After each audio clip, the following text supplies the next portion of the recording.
1366 1947 को मुल्क पाकिस्तान वजूद में आया और एक ही साथ दो मुल्क आज़ाद हुआ, एक पाकिस्तान दूसरा हिंदुस्तान। और किससे आज़ाद हुआ?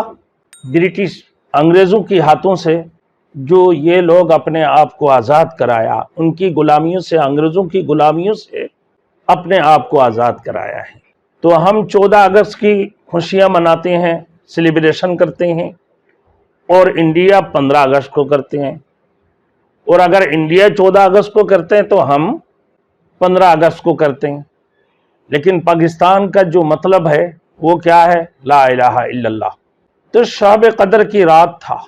अल्लाह रब्बुल इज़्ज़त कुरान मजीद के अंदर इज़्ज़त इरशाद फरमाया, ततनज़्ज़लु अलैहिमुल मलाइका वर्रूहु फ़ीहा, जिसमें मलाइका आसमान दुनिया में तशरीफ़ लाते हैं। हज़रत जिब्राइल अमीन अपने फ़रिश्तों की एक जमात को लेकर आसमान दुनिया में तशरीफ़ लाते हैं। उसी दिन ये मुल्क पाकिस्तान आज़ाद हुआ 1947 को।